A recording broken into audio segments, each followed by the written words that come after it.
size 12? This one's a bit tight.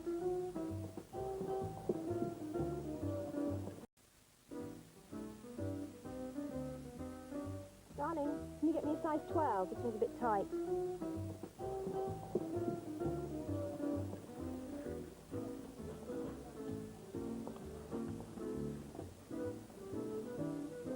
Do you need any help? Oh, yes. I'm looking for a size 12. This one's a bit tight. Mrs. P, the gentleman says this one's a bit tight. Do we have it in a bigger size? Time for a sharp exit. Time for a cool, sharp harp. It looks more like a size 14 to me. Hello everyone and welcome to another Fowl Original with me, Fowl Original, here with a little bit of a talk about, I don't know why I'm doing the Father Tail accent, but hey, mustache is still here, the handlebar mustache. It is the 20th of November 2018. Dear Diary, Marks and Spencer's, oh, they did some funny things today, didn't they? And I'm going to talk about those things here on Fowl Original's Newsround. The show's gone on a lot longer than I expected it to, and it's all down to you people.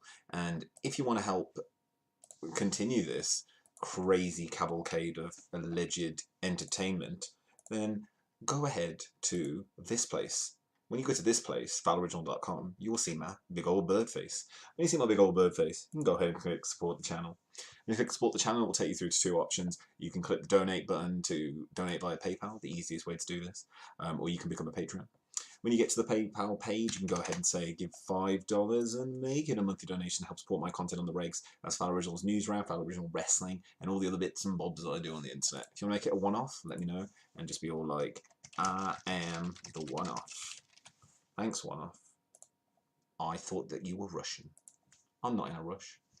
Marks and Spencer's makes an Xmas window feminist faux pas. One of my proudest headlines, I think, of all time. I think I've outdone myself here. And let's have a little talk about it, because this was funny to me. I read this on the bus today, coming back from work, and it's in a little place called Nottingham. Let me take you there. So on the BBC News website, we had an article which was Marks and Spencer's knickers display branded vomit-inducing. The ultimate clickbait, my friends. The ultimate what? Let's read on. Let's read on together. Feminists have described a Marks and Spencer window display that suggests women must have fancy little knickers as sexist and vomit-inducing. As you can see here, this is the display. So you can see, I'm messing with the show a little bit, but this is the display. Let's take you back to the article. So, the display at the Nottingham store is juxtaposed with one which suggests men must have outfits to impress. And I do see, like, there is a big difference there. There's the men all, like, strong, proud, Peaky Blinders, and then the women all like, ooh, peekaboo bra. A campaigner altered the window so that it read full human rights instead of knickers. I'm going to show you that in a second. M&S said the displays were part of a wider campaign that featured a variety of must-haves. Another window display at the same Nottingham store is aimed at women and suggests they too must have outfits to impress. Concern was raised when a photo was posted in a public group called Feminist Friends Nottingham. Must have fancy little full human rights. Black Panther fist.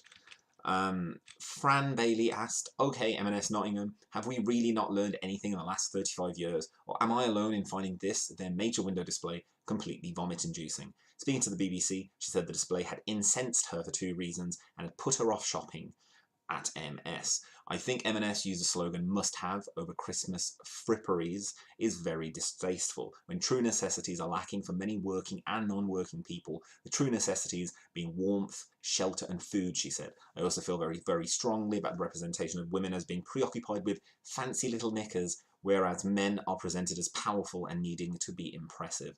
I don't have a problem with people choosing to wear whatever they want to wear. I just feel like the juxtaposition is what's grossly, grossly offensive. We are this is a very preachy, very preachy. We are surrounded by sexual images of both men and women. M&S are not by any means the only offenders, but that particular window just epitomizes everything that's wrong with current marketing and how far backwards we've gone. And there's David Gandy washing up, looking all hat and bothered with marigolds on, wearing an M&S suit. M&S said its stores had various combinations of window displays, but the same two displays would appear next to one another at some other branches. The retailer said in a statement, M&S sells more underwear in more shapes, sizes and styles than any other retailer, especially at Christmas. We've highlighted one combination in our windows, which are part of a wider campaign which features a large variety of must-have Christmas moments, from David Gandy washing up in an M&S suit through to families snuggling up in our matching PJs. One reply to Facebook post alluded to a rape trial in which the defendant's lawyer suggested a teenage girl's choice of underwear suggested she had consented to sex. Amazing, amazing. And we're going to talk about this in a second. But another post from a man said the window display was far too provocative and rapey. It is not the right sort of message, especially during this current season when people drink more and when their filters are thrown out the window, he wrote. Sean Storms took a photo of the display after it was altered by someone from the Nottingham feminist action network, NFAN. Objects to titillate. As a feminist and a mother to a young daughter, I felt embarrassed that I had to yet again explain why women are depicted with so little respect, she said. When companies insist on men being fully clothed and women showcasing lingerie only, it sends a message about women's place in society as objects to titillate. Outrage grew when the photo was shared on Twitter by Philia, which describes itself as the largest annual feminist conference in the UK. To be clear, at Marks & Spencer's believe that the must-haves are, for men, outfit to impress, for women, fancy little knickers. Imagine for a moment if those window displays were reversed. Go on, M&S, we are watching. P.S. Who signed this off? Hashtag sexist, hashtag Marks & Spencer. They described the response from M&S as painfully poor and ignoring the wider issues and their contribution to maintaining sexist stereotypes. So this is from Nottingham. We have another story tonight from Nottingham as well. But first of all, let's just... Hello there, Tribe Called Quest. I loved you guys. I loved you guys. In all things. Marks & Spencer's are an institution for selling them underoos, yeah. Well, I haven't even done my tie back up. Selling them underoos. Like, they always be selling them underoos, and they sell a lot of them underoos, and a lot of their business is based upon that.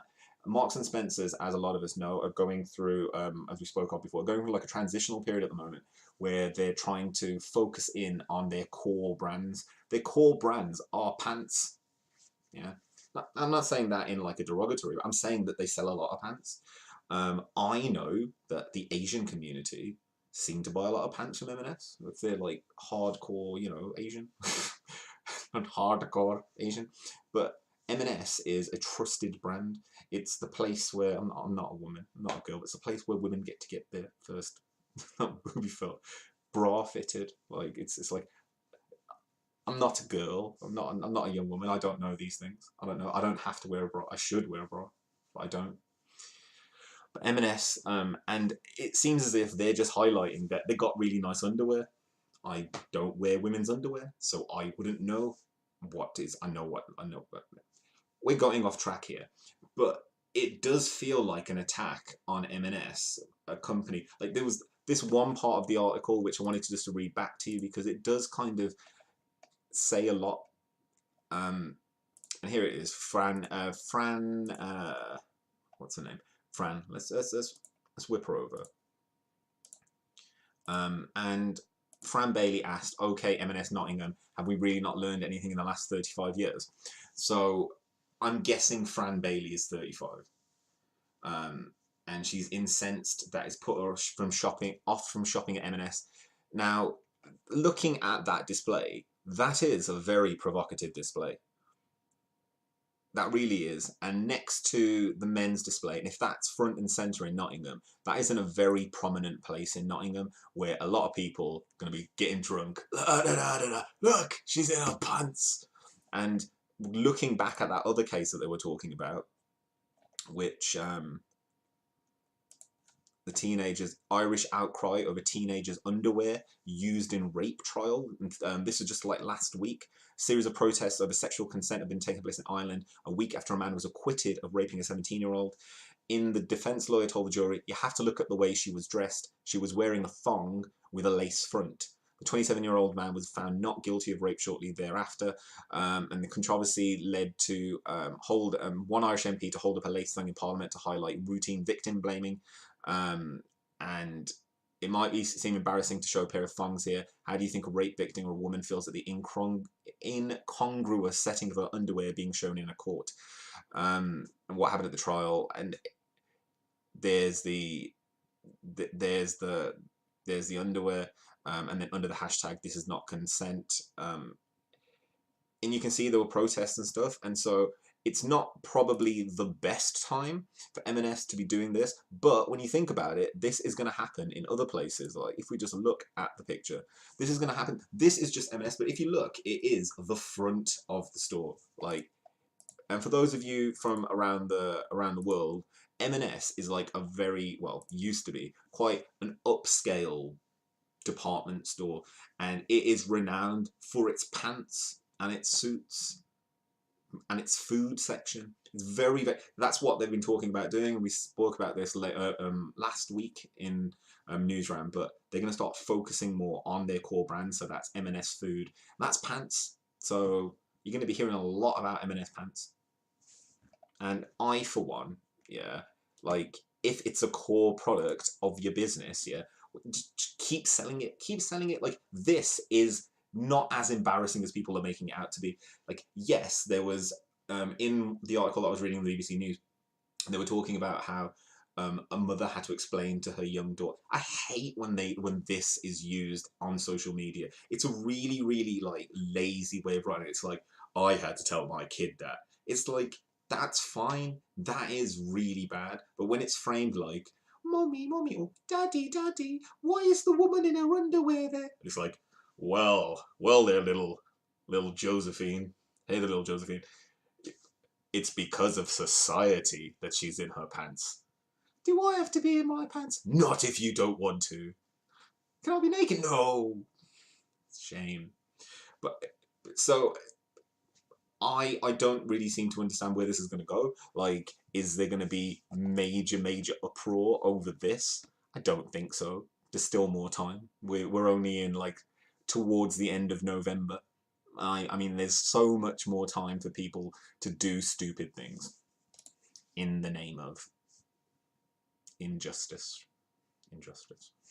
If you want to help to stop injustice, because injustice is a pretty bad thing. It's bad for everyone.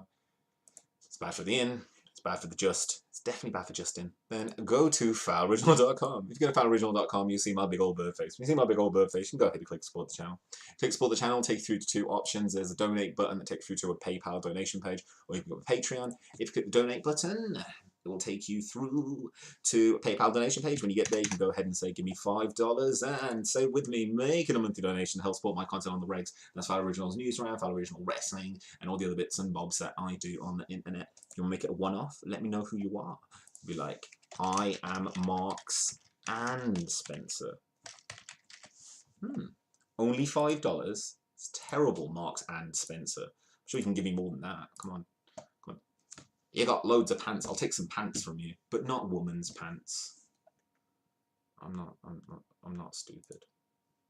Anyway, we've got a lot more news to get through tonight, so I would like to take you through to the next story that I had, which is, because as I said, I'm kind of got a few stories now, and we've got a big Twitter time one, which will link into the weekly wrestling recaps tomorrow at 8 PM GMT UK time.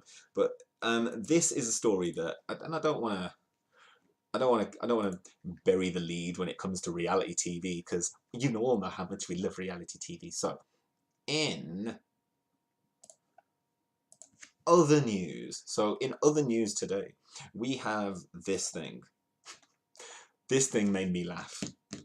This thing made me laugh a lot. And I did say that on Twitter, we're going to talk about this. So, as you may or may not know, I am the biggest fan of reality. Can't even keep this up. I am not a fan of reality TV unless, you know, Barrowman's involved. Barrowman, he'll turn my head. He'll definitely turn my head. But let's just go to this story, and I'll tell you my thoughts about this lady to begin with. Anyway, X Factor news. Oh wait, sorry, forgot to. X Factor news. Cheryl hits back at abuse over X Factor performance. Ooh. 4 hours ago, hot off the press, Cheryl has hit back at the relentless abuse she says she received over her performance on the X Factor.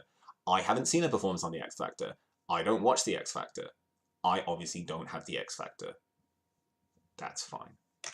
I'm cool with that. I'll live with that. The singer says the unbalanced negativity towards her by the tabloid press has been shocking. Cheryl performed her comeback single. Didn't know she went away. Love made me do it. Yeah, the battle cry of every domestic abuse perpetrator. Love made me do it. On Sunday night's episode, and several criticisms have been made about her appearance. Writing on Twitter, she said, "This relentless abuse should not be tolerated in any walk of life." But let's read you her full twit longer. I wanted to start by saying, I'm not going to do a silly voice. I wanted to start by saying thank you all so much for your lovely comments and support for my performance on Sunday. You may not have read about them, but I definitely saw and felt them. Having spent 16 years in the public eye, I have always been accepting of people's opinions. Me, personally, my music and performances are never going to be for everyone, and that's okay. I let a lot of things lie, but the sheer level of unbalanced negativity towards me in the tabloid press these past few days has been frankly shocking, and I need to address it. This level of relentless abuse should not be tolerated in any walk of life. From my appearance, my body size and shape to my performance, and even dragging innocent people into this like they did to Nile Rodgers simply for a clickbait headline is totally uncalled for. It also gives the trolls a bigger voice and platform.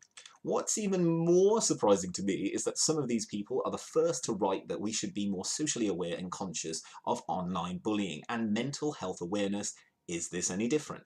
So thank you all again for being strong-minded enough not to be influenced by the negativity. Dancing emoji and another emoji and a thumbs up emoji. P.S. I did watch my performance back and I loved it. And then the original tweet is just, hey, ... Several articles have been written about the singer since her performance on the show. She appeared to address one particular article which suggested she had watched it on repeat because she couldn't work out why everyone hated it. I did watch back my performance and I loved it, Cheryl wrote in her response. Thanks for having me at the X Factor. Love Made Me Do It is Cheryl's first single since she became a mum to son Bear. She has a little bear. In March 2017. Her Twitter post has had more than 4,000 likes since it was published at around 5:20 PM on Tuesday. Fans also tweeted their support for her. Cheryl Martin. Well said, Shezza. Don't need to worry about them. You got a soldiers here to support you. Several emojis and some British ones. Beefeaters. And Alicia Arneri says, "You're doing amazing, sweetie." GIF. One of the Kardashians. I think it's Mama Kardashian. And you shouldn't even have to say this. Ha ha, girl. We love you, though. You're amazing. Don't let anyone take this away from you. You're doing amazing, sweetie. On Friday, the ex-Girls Aloud star revealed she'd been getting health anxiety over the past year. Speaking to Radio 1's Nick Scrimshaw, she said having a baby had changed her perspective, adding, "Things that might have bothered you before or might have been a problem before become less relevant to you." She said that she decided to seek help because I don't want the baby to feel that, and I don't want to feel stressed as a man. She's a good lady. She's a good lady, is our Shezza. Whatup.com. Fire indeed. Now, I wanted to give you my quick hot take on Cheryl Cole. I don't really like her. I don't really like her.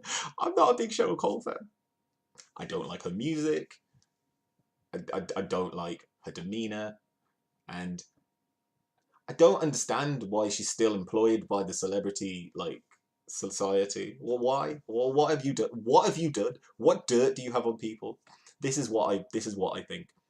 Now, that being said, it is a bit harsh. I haven't seen the performance. I'm not going to watch it. If she says it's fine, it's fine. It's bloody X Factor. Who cares?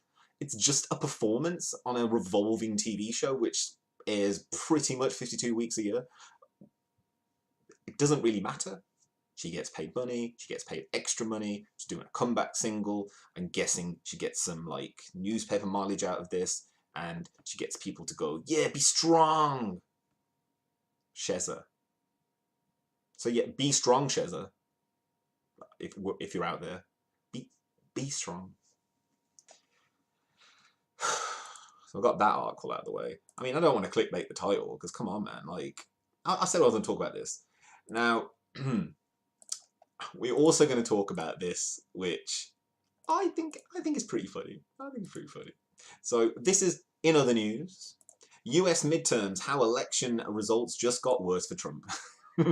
There he is, the man of the hour. It's taken almost 2 weeks, but most of the dust has finally settled from the 2018 midterm elections. What initially appeared to be a mixed picture for Donald Trump and the Republicans has grown darker. But there is a sunshine state silver lining. And Mr. Trump said the results showed almost a complete victory. Even at the time, it was difficult to square a reality that his party had lost control of the House of Representatives for the first time in 8 years. There was the prospect that the Republicans were going to make historic gains in the Senate. However, the president boasted the possibility of a 4-seat pickup, which would build the larger majority for his party in more than a century. Such a historic win was not to be. Here's a look at some of the most significant developments since the first round of election night instant analyses, most of which were written when it was challenging to spot the Democratic wave among the evening's early returns. And here we go. So, with more of California's votes counted, the election looks even better for the Democrats, and you can see that these were the last few places that were waiting to be called. And Democrats be killing it. The Democrats take the House. They needed 218 to win, and they got 232 representatives. And the Republican Party only got 198 in their proportional representation within the American electoral system. Hilarious. And it's a very modest Senate swing. The Republicans hold the Senate. There you go. Because the senators remained basically instilled where they are. But the president's party usually loses seats, and you can see it lost seats in every single time, but Trump party not so many. And Mia gets love from the voters, not Trump. One of the more unusual portions of Mr. Trump's post-election press conference was when he began listing names of Republican candidates he felt had not adequately supporting him, and went on to lose. Not sure that I should be happy or sad, but I feel fine about it, he said. Carlos Corbuelo of Florida, Mike Kaufman in Colorado, Barbara Comstock in Virginia and Illinois, Peter Roxanne. They all didn't want the Trump embrace, the president said, and paid the price. The deal with the devil, more Miss Trumpsky. And then Maine as well. So I wanted to talk about that because basically, again, it doesn't really matter because he is still president for a long, long time. And we all know that he has an executive order that he's just itching to use. Itching. Now, I wanted to keep these shows underneath half an hour. So with that in mind, let's go to Twitter time in other news. Twitter time. I will get some sounds for this at some point when I care. Do care a lot more than you guys think. But anyway, Twitter time. So in Twitter time today, we have a few stories. The biggest story, and I think we've got enough time to talk about it, is this. Now, I do a little show on the wrestling side of this channel called it's Fowl Original Wrestling, that channel. But if you go to Fowl Original Wrestling, I will be talking about this on the weekly wrestling recap tomorrow in a little bit more detail. With the headline, is David Arquette finally clearing his name in the wrestling world? So there's going to be a little bit of crossover between the two audiences tonight. Those of you that know wrestling know that David Arquette historically won the WCW Heavyweight Championship towards its dying days. A lot of people blamed the death of WCW on and the jump the shark moment when David Arquette won the title. I don't really believe that. Arquette was a serviceable champion. He was in a good role, like, and it was fine. And yes, it wasn't great, but he dropped the title straight away. And the big deal is that David Arquette's a really big wrestling fan. So, with that in mind, David Arquette had a wrestling death match on Saturday night, and he was injured during a bout with wrestler Nick Gage, held in an LA bar. Now, during a show called Joey Janela's LA Confidential, they had a wrestling match in an LA bar. And during that match, he was left, as you can see, left bleeding heavily after taking part in a hardcore match. And I mean, he was bleeding heavily, and you can see a little bit of it here.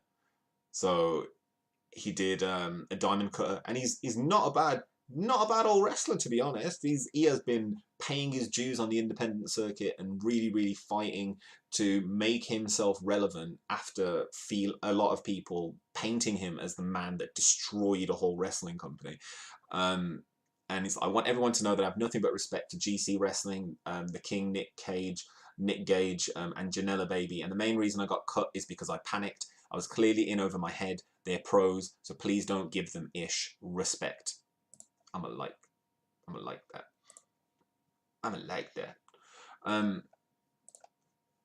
Because he is a big deal. Like, and I really do. Hello there, Stray Cat.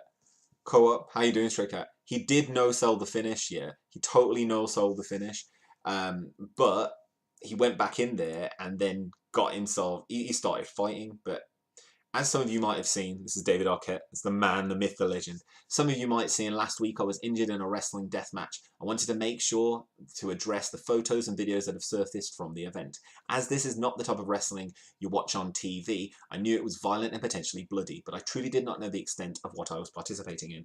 However, I take responsibility for putting myself in that situation. For the last 6 months, I have been training and competing in indie matches around the country, as wrestling is a passion of mine. I want to state again that this is not traditional wrestling and I have the utmost respect for that sport. I also want to apologise to the professional wrestling world for any negative attention this might have brought forth over the weekend, and I have zero plans to be involved in a match like this again. I want to thank all my fans, friends and family for their love and support over the last few days. I am looking forward to getting back into the ring under much different circumstances in the near future. However, my priority and full-time dedication will always be to acting and producing. I look forward to sharing some of my new exciting projects in 2019. With love, David Arquette. And now that the dust is cleared, I'm glad you came out to tell the tale. Good handling and perspective by you on all of it. No matter what, your passion and involvement in pro wrestling is a lot positive. This is super classy and well said. Would have been real easy for him to throw GCW generally and Gage specifically under the butts. I nominated Gage versus Arquette for classiest match of the year. Even if it took a few days, I'm glad that Arquette not only clarified, took ownership of everything, but also followed up a few minutes ago to confirm everyone's suspicions that yes, his neck got cut because he freaked out and tripped Gage. The match probably would have been something of a big deal virally anyway. It was David Arquette doing effing deathmatch wrestling, but lost in all this with the result of the breakdown, semi-shooting, whatever it is, that was considerably a better match than everyone expected. And do more death matches, please, from Simpsons Wrestling News. And then, yeah, never again for me. And that is tonight's new Twitter moments. Twitter time. It's Twitter time. And tonight's big story was Marks and Spencer's making an Xmas window feminist faux pas. Classed this whole show up, didn't I? Classed it all up for you. And Z Malik, always remember you, Z Malik, me old buddy, my old pal. And I'm going to be ending the show now, but I'd like to say, as always, if you want to help support the channel, go to fowloriginal.com. If you go to fowloriginal.com, you'll see my big old bird face. If you see my big old bird face, you can go ahead and click support the channel. Click support the channel will take you through to two options. The easiest and most obvious way to do this is click the donate button. When you click the donate button, it will take you through to a PayPal donation page. When you get to that PayPal donation page, you can go ahead and say give $5 and make this monthly donation to help support my content on the regs as Fowl Originals Newsround, Fowl Original Wrestling, and all the other bits and bobs that I'll do on the internet. If you want to make it a one-off donation, do it this way and be all like, let me know who you are. I am David Arquette. Do you remember when love was first born in September? Not bad. That's not bad. My typing is getting better, definitely.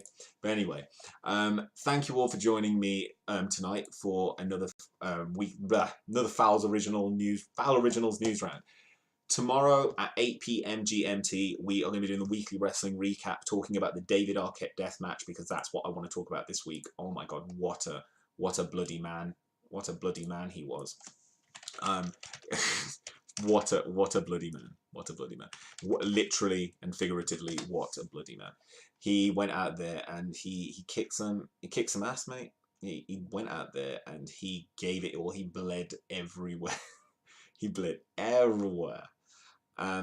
Now I'm going to end today with, if I can find it, there we go. I'm going to end today with a little bit of a TV show that some of you may or may not remember.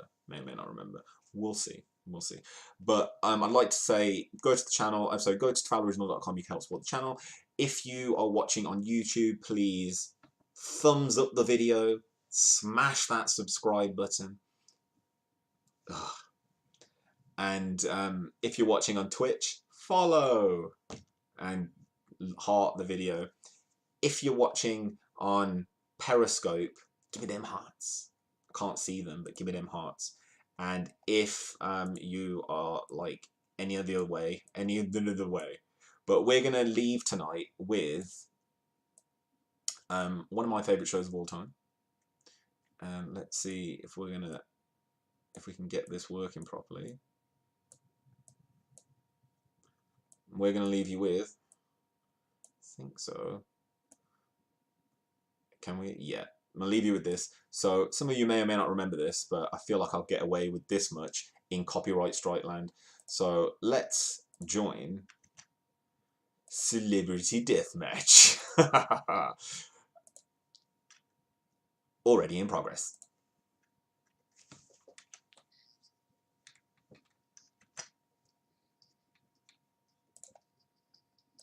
You converted to Hindu. Shut up, Johnny.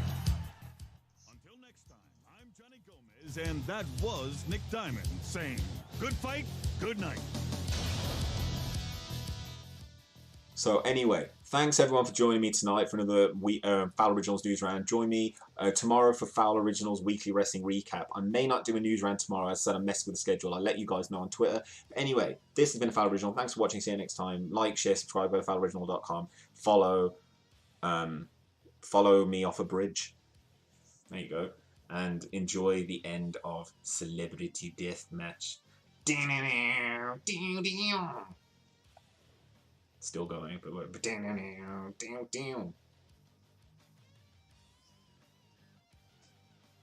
here we go. Sweet, sweet guitar riff.